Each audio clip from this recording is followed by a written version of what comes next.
तो financial year 24-25 और assessment year 25-26 के लिए सारे ITR जो है पोर्टल पे अवेलेबल करवा दिए गए हैं।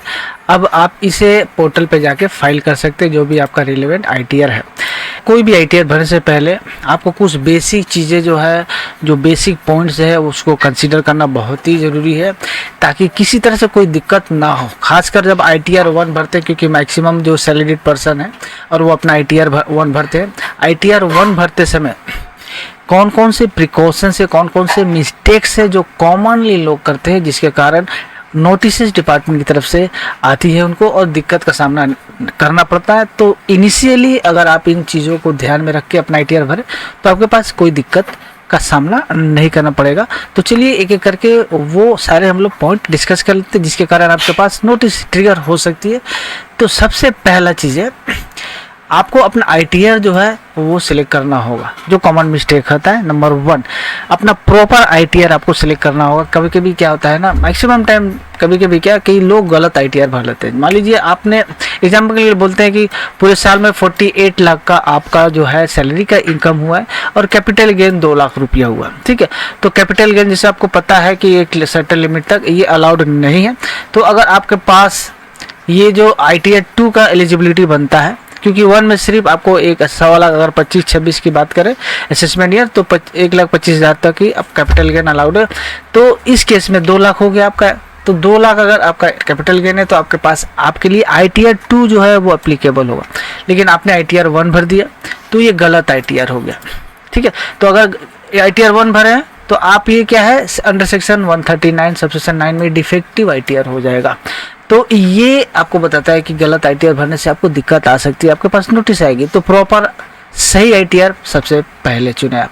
दूसरा पॉइंट है मिस्टेक्स इन 26 AS, TIS और AIS। जो हमारे जो रिपोर्ट होते हैं, AIS हो गया, TS हो गया और 26 AS हो गया, इसको आपस में मैच करना बहुत ही ज़्यादा ज़रूरी है।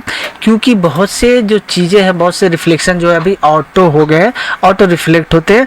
अगर आउट ऑफ माइंड कुछ हो गया, आपके पास डॉक्यूमेंट नहीं है, आपके पास प्रॉपर नॉलेज नहीं है, तो यहाँ से आपको सारा कुछ मिल जाएगा 26 AS, AIS और TIS से।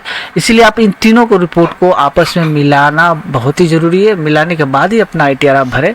क्योंकि 1.25 लाख मान लीजिए TDS बैंक ने आपका काटा है और उस पर इंटरेस्ट है, अपना लेवल आपका इंटरेस्ट है 1.25 लाख का, बैंक ने जमा कर दिया, आपका 26 AS में दिखा भी रहा है उतना, लेकिन आपने गलती से 80,000 या उससे कम ही अपने ITR में भर दिया।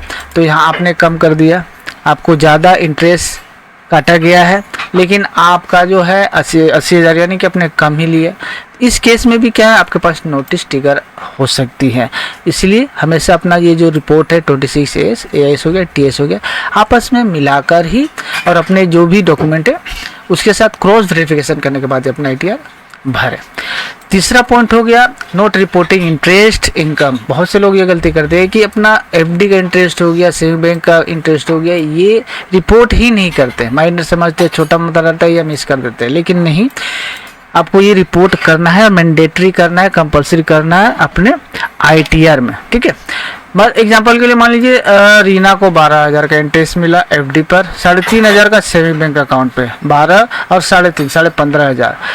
उसने क्या किया, ITR भरते समय भूल गया, मतलब उसको याद नहीं था या किसी कारण डाटा नहीं था, इन्फॉर्मेशन नहीं था, उसने ITR में नहीं भरा। अब इससे क्या होगा, अंडर रिपोर्टिंग ऑफ इनकम हो गई है, क्योंकि उसको इंटरेस्ट मिल रहा है, ये इनकम है और ये अंडर रिपोर्टिंग हो गया, तो इसके लिए भी दिक्कत आ सकती है। अगला हो गया क्लेमिंग डिडक्शन विदाउट डॉक्यूमेंटेशन। अब कभी भी ना करें, अगर आपके पास प्रॉपर डॉक्यूमेंट नहीं है तो आप अपना डिडक्शन नहीं ले, क्योंकि डॉक्यूमेंटेशन बैक बाय होता है। डॉक्यूमेंटेशन अगर आपके पास प्रॉपर डॉक्यूमेंट है, डॉक्यूमेंट का बैकअप है, तभी जाकर आप अपना डिडक्शन क्लेम करें, चाहे वो 80C का हो, 80D का हो या फिर कोई दूसरे सेक्शन का हो। एक्चुअल जो आपका है, जो प्रॉपर है, जो एक्चुअल जो सही डिडक्शन है वही आप करें। आप इसमें अगर गलत डिडक्शन क्लेम करते हैं तो आपके पास क्या अभी सब कुछ ऑनलाइन हो गया ना, तो दिक्कत आ सकती है, ट्रैक हो सकता है, तो आपके पास नोटिस भी आ सकती है जस्टिफिकेशन के लिए। तो प्रॉपर जो है आपके पास जिसका डॉक्यूमेंट है, जिसे आप प्रूव कर सकते हो, वही आप डिडक्शन ले। अगर ओल्ड रेजिम में फाइल कर रहे हैं तो, क्योंकि ओल्ड में ही मैक्सिमम अभी 80 जो डिडक्शन है मिल रहे हैं, न्यू रेजिम में तो अभी बहुत कम डिडक्शन मिल रहे हैं। 80C में हो गया 80,000 का डिडक्शन, LIC वगैरह का 30,000 PPF का, रिमेनिंग 40,000 इज अंडर सपोर्ट, और उसने अपना ITR में दिखाया 1.5 लाख। 80,000 LIC का और आपका 30,000 PPF का। 80 30 110, लेकिन उसने आप मान लीजिए 1.5 लाख क्लेम कर लिया पूरा का पूरा, क्योंकि 1.5 लाख लिमिट है, पूरा ही ले लिया ITR में, तो ये जो 40 का बैलेंस है वो अनसपोर्टेड है, क्योंकि यहाँ ये चीज़ पॉइंट रेज होगा, और ये पॉइंट अगर पॉइंट आउट हुआ तो आपके पास क्या है, डिपार्टमेंट की तरफ से नोटिस भी आ सकती है क्लेरिफिकेशन के लिए। तो ये बिल्कुल ना करें, प्रॉपर डिडक्शन ले और सही डिडक्शन ले। नेक्स्ट हो गया इनकरेक्ट सैलरी इनकम प्रॉपरली और जो एक्चुअल है वही आप क्लेम करें, क्योंकि अभी ये ऑटो आपका 26 एज में भी रिफ्लेक्ट करता है। तो जो आपका है 26 एज में जो आपके पास एक्चुअल है वही आप सैलरी जो है इनकम में अपना रिपोर्ट करें। 26 एज में जो है जो सही दिखा रहा है, मान लीजिए 9.2 लाख दिखा रहा है 26 फॉर्म 16 में, टैक्स पेयर ने उसे 8 लाख ITR में करके दिखा दिया, अंडर रिपोर्टिंग ऑफ अपना इनकम कर दिया। इससे क्या होगा कि डिपार्टमेंट को नज़र में आ सकता है। तो ये आपका जो है this will lead a mismatch, ये आपका 26 एज में जा रहा है और आपने एक्चुअल जो दिखाया है वो मिसमैच हो जाएगा, तो ये गलत आपका ITR हो जाएगा, जिसके लिए आपके पास जस्टिफिकेशन के लिए डिपार्टमेंट की तरफ से नोटिस आ सकती है। अगला पॉइंट हो जाए जो काफ़ी ध्यान रखना है ITR भरते समय, वो है चूजिंग रॉन्ग असेसमेंट ईयर।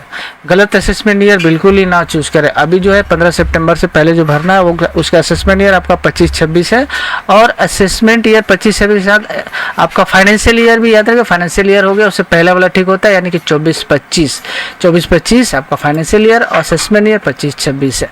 ठीक है, तो ये भी असेसमेंट प्रॉपर तरीके से सिलेक्ट करें ताकि आपके पास प्रॉपर ITR खुले। नेक्स्ट है आपका skipping exempt income declaration. Exempt अगर इनकम है तो आप उसको स्किप बिल्कुल नहीं, not reporting exempt income like आपका जैसे PPF हो गया, इंटरेस्ट, EPF का मैच्योरिटी हो गया, लाइफ इंश्योरेंस का मैच्योरिटी हो गया, एग्रीकल्चर इनकम हो गया जो कि लेस देन 5,000, ये बिल्कुल ये सारा कुछ जो है आप रिपोर्ट करें।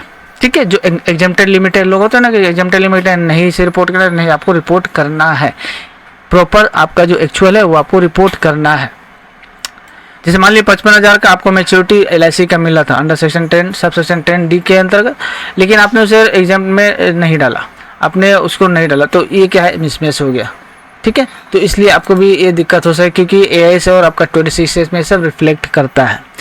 अगला पॉइंट आपको जो ध्यान रखना होगा वो आपको प्रॉपर अकाउंट यानी प्रॉपर बैंक अकाउंट आपको देना है। रॉन्ग बैंक अकाउंट डिटेल बिल्कुल ही नहीं देना है, क्योंकि ये वेरिफिकेशन भी आपको करना पड़ता है बैंक अकाउंट का। तो जो सही है, करेक्ट जो IFSC कोड है, करेक्ट अकाउंट का नंबर है, करेक्ट अकाउंट का डिटेल है, वही आप अपने ITR में डालें। ठीक है, अब नेक्स्ट हो गया not verifying the return. ITR भरने के बाद बहुत लोग क्या है कि ITR वेरीफाई नहीं करते हैं या बाद में करने के लिए ऑप्ट कर देते हैं, और ये दिक्कत हो सकता है, भूल जाते हैं या आउट ऑफ माइंड हो जाता है।